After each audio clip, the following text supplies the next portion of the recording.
That's it. I'm live. Hi there. This is Dr. Rock.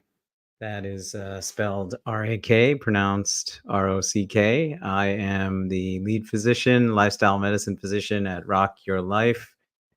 And I am also your guide for this next half hour, if you choose to stay, where we'll be talking about New Year's resolutions. And I hope there's not a sort of collective groan out there.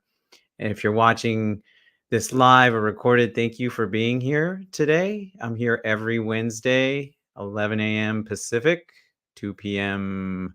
Eastern, and we talk about all sorts of things. I talk about lifestyle medicine, behavior change, our mindset. Today's really about our mindset and our mindset around resolution. So it is January 3rd, and many people, myself included, have maybe made a resolution. And I talked about resolutions in my live stream a couple of weeks ago. And what are you resolving to do? And what is your intention? And today, I want to kind of hone in on something I hear a lot. And I hear a lot about it in like kind of social media posts and posts about getting healthier. Is that how so many resolutions fail? How so many resolutions, and there's this statistic that always gets, so I had to look it up. There's this statistic that gets kind of quoted very often, that 90% of New Year's resolutions fail. And sometimes you'll hear it's in the first year. Usually that's what I'll hear. I've heard other variations of that, and I'm reading different variations of that. And I couldn't really pin down. It was in some book. Um, can't even remember the name now. But anyway, there was no like actual study cited, so as best as I can tell, but maybe one of my listeners, viewers can correct me. I couldn't find a particular study. On the other hand, if one does look, like, what does it suggest? Is there any research? There's a couple studies. I mean, the data is not good. There was one study from the late 80s where they basically tracked people who made different resolutions of exercise and diet and things like that. And they tracked them for 2 years. And in that study, if I'm maybe off by a percent, but it I think 8% of the individuals after 2 years were still kind of doing their initial resolution. So maybe that's where the 90% statistic comes from. I'm not sure. But what it then I think suggests, and why it's often thrown out, is, oh, so many people fail, right? So many people want to make change. Most people, really, majority of people make resolutions, but then and then you hear that word failure, right? And so, one, I would say, like, it's hard to quantify, because like anything else, when you're changing your behavior, the complexity of the thing that you're trying to change, like if my New Year's resolution, and we'll talk about this, but if my New Year's resolution was to do something really easy, like what would be like really easy that would maybe make a change. Oh yeah, my New Year's resolution is to move my phone away from my bed. And I could say my New Year's resolution is to use my phone less. Uh, that I would say maybe is harder. But if I say my New Year's resolution is to move my phone away from my bed, that's a one-time thing. I did it. Wow. My resolution, what's the success of that? I actually moved it away. Now, do I keep it away? That's a different question. But anyway, getting back to failure. At my kids' school, and I'm sure you've heard variations of this, but they have an acronym for FAIL, which is first attempt in learning. First attempt in learning. So that is really the reframing of failure, that there's really not such a thing as failure, that actually everything we do is an iteration, and that from that, we learn. Now, we may be successful, more successful than we thought, or less successful than we thought.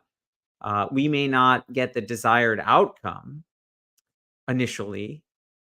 And one could look at that as a failure. And I suppose if your goal, let's say, was to lose weight, and truthfully, right, most resolutions are around weight loss, and then the two behaviors kind of focused around that, which is to people resolve to exercise more and they resolve to eat healthier. And there are, of course, other resolutions, but those are often very commonly the resolutions that people make, right? And so, okay, well, what was your if we go to exercise, like, what was my resolution to exercise? What was my resolution to exercise? And it depends on how. This is where we get into how was this a failure or not, right? Because then very quickly you see, like, how did I frame that goal? Okay. A resolution ultimately is that, I would say, it's a goal. And much like when we talk about goals, we talk about uh, outcomes, goals like results in our life that can be a goal. And so that may be, I want to learn, I want to lose a certain amount of weight. I want to run this race. I want to run a particular race. Okay. That's the outcome goal. Um, But then when you get down to it, right, what leads to the outcome, what leads to that result is the process, right? It's the little steps you take along the way. A few weeks ago, I did, little changes versus big changes.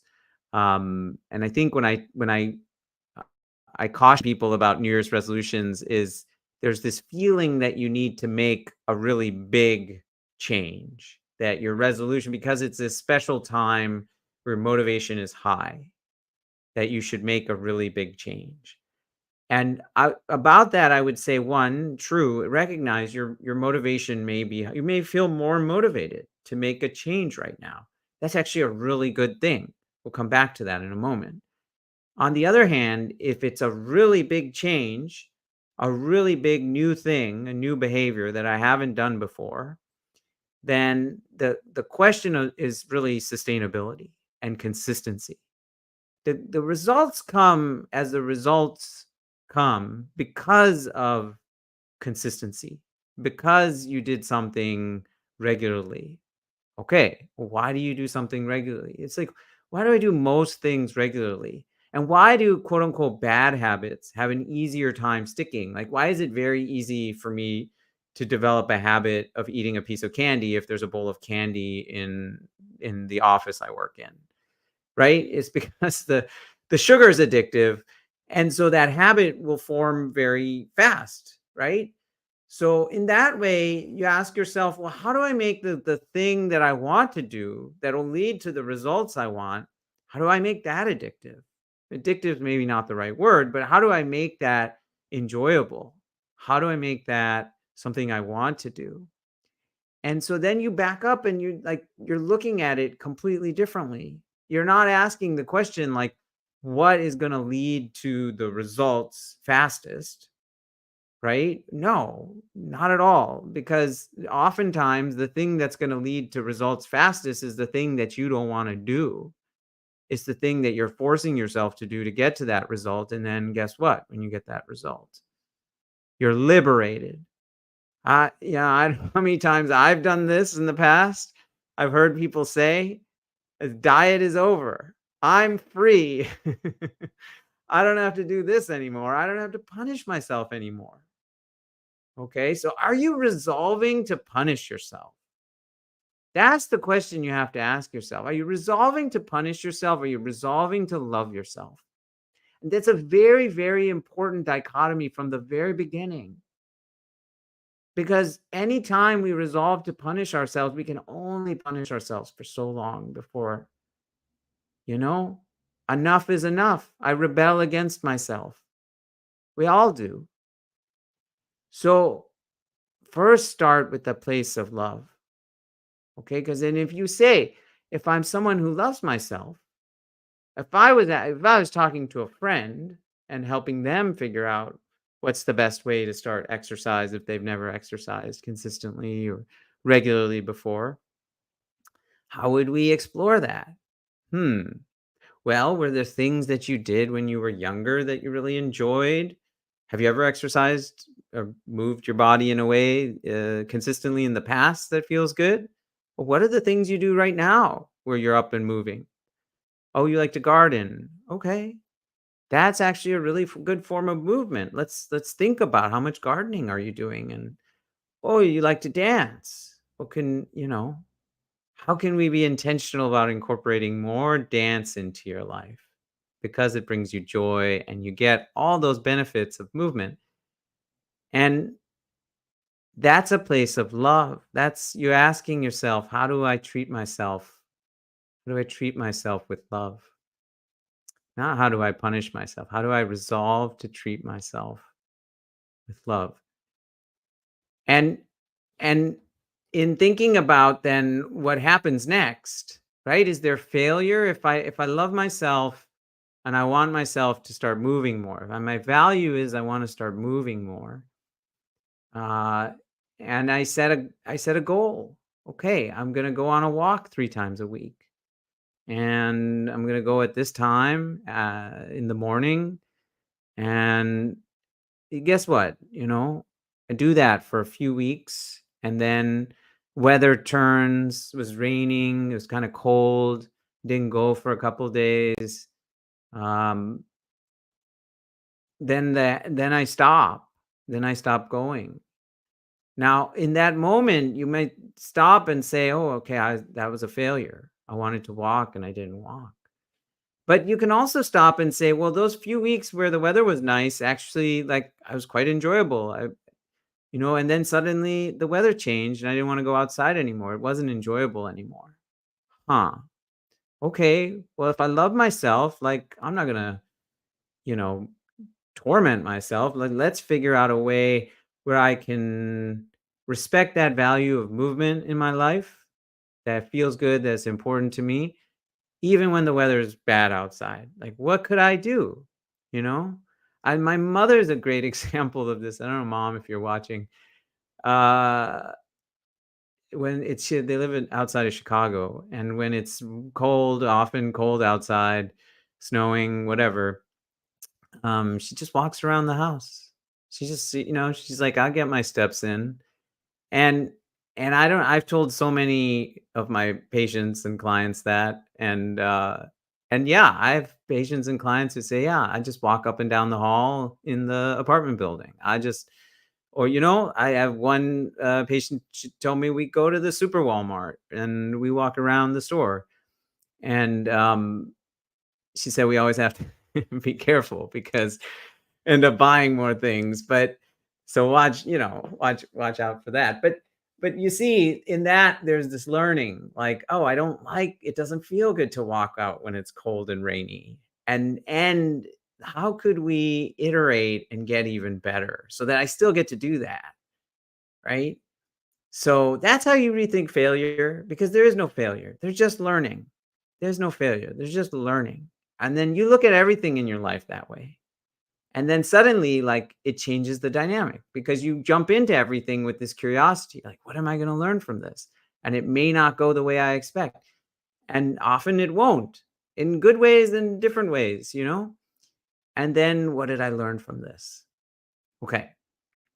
All right. So now I want to talk about some actionable tips and we already kind of got to this. Like, you start with a resolution that starts with a place of love for yourself. But some other actionable tips to make your resolutions stick. How do you make resolutions that last? And I always start with this because it's so important. And I'm going to reiterate it here: is you start with your why, or I like to call it your roots, that deeper why behind your resolution.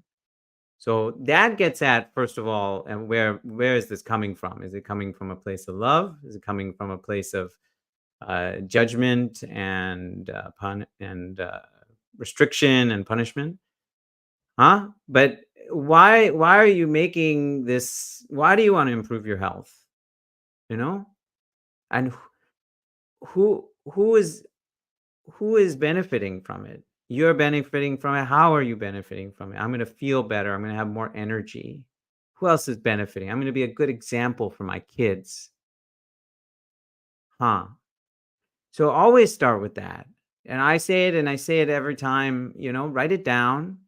Just write it down, write it on a piece of paper, and post it somewhere. Post it on your bathroom mirror.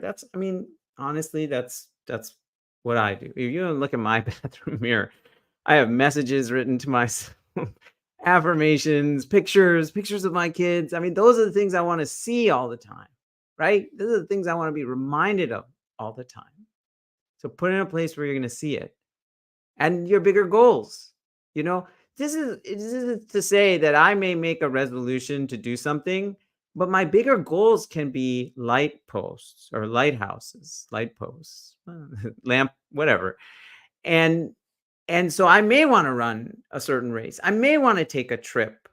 I had a patient who, when I first started working with him a couple years ago, having a hard time getting up and having a hard time with mobility, and really wanted to go to Europe in the fall, right? Because that was his home, and hadn't gone, and had gone annually, and then COVID came and hadn't gone in a couple years, and this is how the kind of mobility suffered, and then was really motivated to do exercises, to get up, to do some strength training, to change the diet.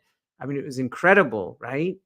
And then to see, and then to go on that trip, So the it started with the trip, So I don't think it's a wrong thing to have big goals in life. I think it's wonderful, actually. Have aspirations for yourself. And I always say to have that aspirational self-identity that you hold for yourself. Okay? Because it's that place, that aspirational identity, that's really where your true potential lies, and where you're going to harness your biggest motivation. Okay? And then next is set kind of, we always talk about SMART goals, but really that's what they are. They're specific and achievable goals. So, there are vague resolutions like I want to get fit, or I want to get healthier, or I want to eat healthier, or I want to exercise more. But when you break it down, and what you start with isn't what you're going to end with. So start with something very, very easy. Okay? Start with a very, very, like, what's the first thing I need to do? Right? Oh, I need to have, like, you know, I don't know, some idea of what it is I want to do, like for my movement. So maybe my first step is to try out a few things. I'll go to a dance class. I'll go to some other yoga class. I'll go on some community walk and try out a few things. And you don't know. You'd be surprised what you find and what resonates with you and what you enjoy. It's that curiosity and sort of searching and crafting that at the beginning.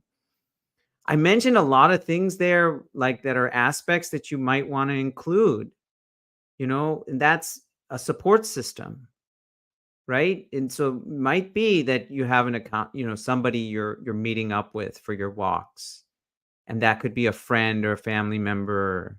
It might be that you have an online community. That's really what we do at Rock Your Life is we have tribes. They're called tribes because tribes really emphasizes what it is. It's your community. It's the family you choose, or that fuels you, that really lifts you up and makes you and helps you to be that best version of yourself. So find that support system in your life.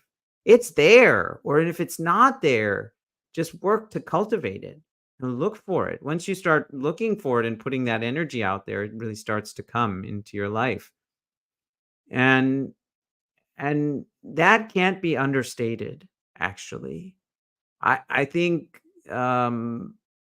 having support, having the right support, having community is probably one of the most important things for long-term success. I mean, that is our human nature, right? Our fundamental human need is for connection and relatedness. So don't, if your dreams only involve you, then they're probably not big enough. And that is something I take to heart, and I really just encourage, yeah, you to think about support system. Okay. Then then it's like the rest of the SMART goal is like s- time bound. So that's really getting at like tracking what you're doing. So it's one thing to say I want to do this thing and to be very specific about it, but accountability comes from actually having a standard that you're going to hold yourself to. And so, and it can be, and it should be a very achievable standard. And if it's not achievable, that's where the learning occurs. That's when you can ask yourself, okay, why didn't I achieve that? Oh, I didn't like going outside because it was cold and windy and wet. Okay. All right. Well, how can I plan for that? So the learning occurs in what, yes, did I achieve it or not? But if you're not tracking or and so you could do all sorts of things. You can keep a journal. There's so many apps now to track. You can just use a note on your phone. Um, but mental tracking is fine as long as you're sort of regularly checking in. But there's also something rewarding if you're checking off a box, for example, every day. There's that reward that comes from checking it, and then the accountability and the consistency is there too, because you can actually just look like, well, did I actually do the thing? Because we often say we failed, but did we really fail because the thing didn't work, or because we didn't, actually commit and show up and do the thing? That's that's where tracking will be your ally. Now, tracking can feel, just saying it can feel overwhelming, right? It's like, and I get it. I mean, if some things can be kind of onerous and overwhelming. It all depends on where your goals and where you're starting. I mean, you know, but simple, simple. Am I, make the starting behavior, break it down, make it very, very manageable, and then just track if you did it. And it has to keep coming back to a couple things. It has to kind of reinforce your why, has to be coming from a place of love, and it has to ideally feel good. So I often talk about what we call kind changes. Kind changes are changes that are good for you, that feel good, and that feel good. So changes that are good for you that also feel good. And so, for example, it's like, and they move you in the direction of your goals, right? So an example of that would be, I want to eat healthier. Okay, I want to eat more plant-based diet, and I'm gonna figure out all sorts of delicious ways to eat that food. So ways that when I eat it, I just love it, and ways that are convenient, so it doesn't take me a lot of time. So there's so many positives to it. It tastes good, and it makes me feel good, and it goes back to reinforcing my value of wanting to improve my health.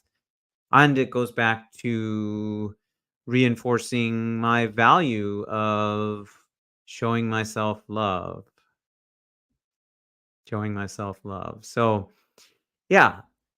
And um, then you can review and adjust, right? Then you can ask yourself, is this working? Is this not?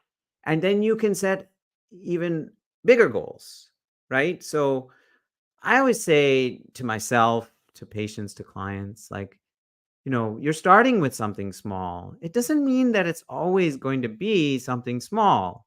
And in fact, you may then choose to do something bigger and something harder, something that you didn't even expect you would want to do, but there it is. You want to do it. It feels good. Why? Well, because you've built up the confidence and the self efficacy, the skills to take that next step. And it reinforces that aspirational self identity that you hold for yourself. So you suddenly, like, doing the very hard thing doesn't feel overwhelming. It feels very inspiring and motivating because you see the potential of where you are, where you've come, and where you're going. That's really powerful. Yeah. Okay, so that's it. Understanding the true nature of resolutions is something I'm really interested in, clearly, but it's the true nature of our goals, right? And this process-oriented approach and how we can transform our goals into lasting changes. And I would close with just saying this is about that. It's about learning. It's about persistence and learning and aligning our actions with our values.